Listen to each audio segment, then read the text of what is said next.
Emmanuel a little bit prepared to talk about it. I want to go back and remind us a little bit about how this began. It began almost 2.5, maybe even going back now to 3 years ago, when the vestry and I had been in an ongoing conversation about the resources of this facility and what needed to happen. And almost from the day I got here, that had been a beginning conversation, and it had grown and grown and grown, and a few things had happened a little bit further south of us that caused us to put it on hold for a little bit and on hold. But finally we said we have to go forward with at least the preliminary process of considering our facility. So under the able leadership of Doug Bikely and a large crew of people that he put together, we spent over 2 years evaluating every brick and every system and every boiler and everything in this facility.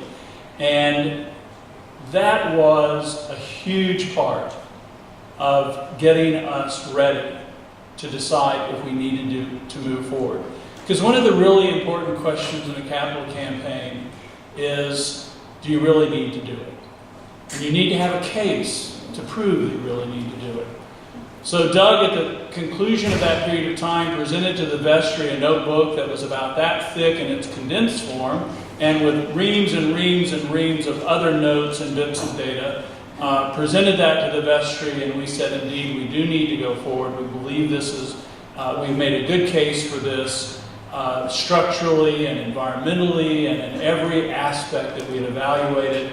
So we did that. We took the next steps, which was considering a strategy for this, and luckily we were able to engage the resources of church development, a consulting group that came in.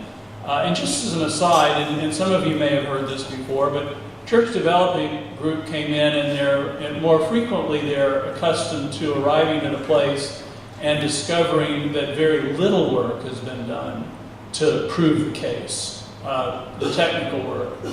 And when we had our first meeting and we put on the table these huge notebooks full of details and they realized what they were a little bit shocked. That was not what they had expected.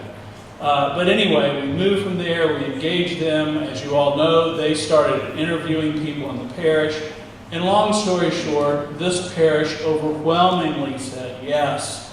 What the parish said is, why have we been doing this for years and years and years? So years and years and years have all coalesced into this single moment.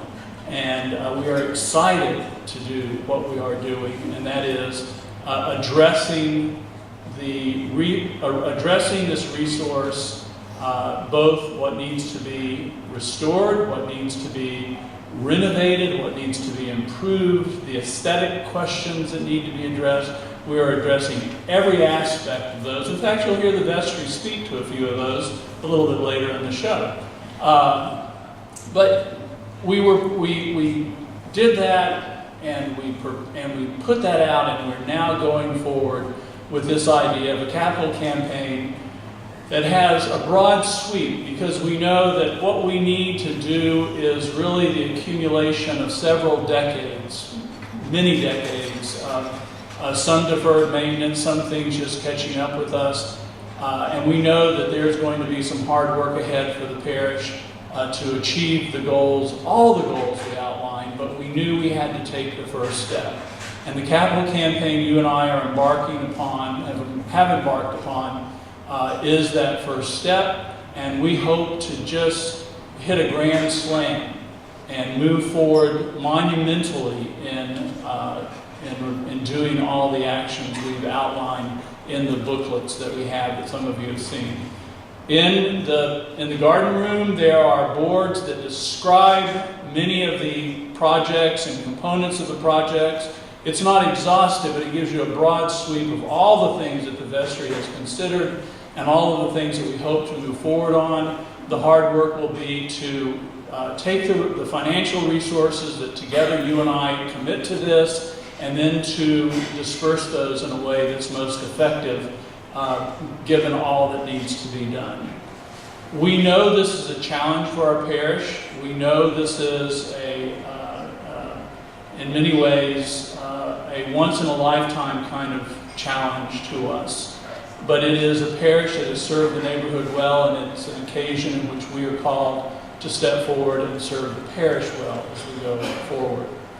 We also know that on the financial side that we are asking members of this parish to consider some pretty robust giving.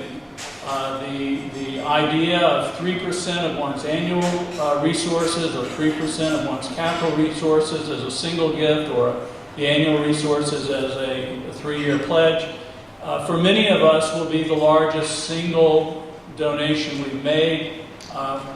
But that's the kind of challenge we're going to have to engage and embrace as we consider this and how we move forward in this. So we want you to look at the descriptions in there. We want you to ask questions this evening. I'm here. Who other members of the Capital Campaign Committee stand up, and vestry members as well? We have 1, 2, 3, 4. We have a bunch of Capital Campaign members here who may be able to answer various questions, or if they can't answer their questions, they know who to give the questions to have them answered. So please take advantage this evening and get engaged. In the weeks ahead during the season of Lent, include the Capital Campaign in your prayers and in your thoughtfulness and in your consideration. And when we come together on the 1st of April to make our pledges together to this, we will be blessed, and we will be a community seeking to serve this part of the body of Christ, St. Paul's. So I was told that I had to finish with a couple of jokes to get us back in the mood after we get started. So I have a few select religious knock-knock jokes here that have been shared with me. So you know your line, right? Okay. Knock, knock. Who's there? Isaiah. Isaiah who? Isaiah nothing until you open this door. These are not original to me, by the way. Knock, knock. Who's there? I'll seat. I'll seat who? I'll seat myself, if you don't mind. Yeah, these are, when you're trying to make church knock-knock jokes, you have to be creative. Knock-knock. Who's there? Sanctuary. Sanctuary. Thank you very much. Okay, you don't like the religious one. Knock-knock. Who's there? Procrastinator. Procrastinator who? I'll tell you later. Gotcha.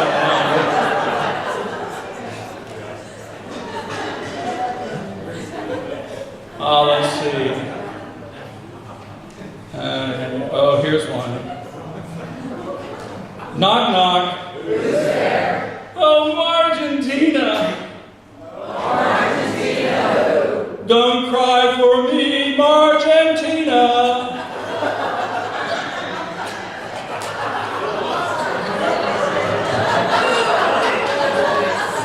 That was my warm-up for later. All right. Knock, knock.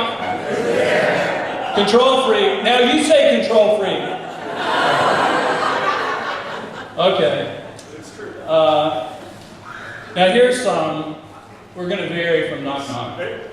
Just a couple. What do you call a woman with jam on her head? Marge. Margarine, jam on her head, Marge. Okay, last two. My two favorite. My daughter Sarah, back in the back, will know that these are my favorite kinds of jokes. Where's the best place in New York City to do multiplication and geometry? Times Square. There you go. So, how do you break up with a tractor? A John Deere letter.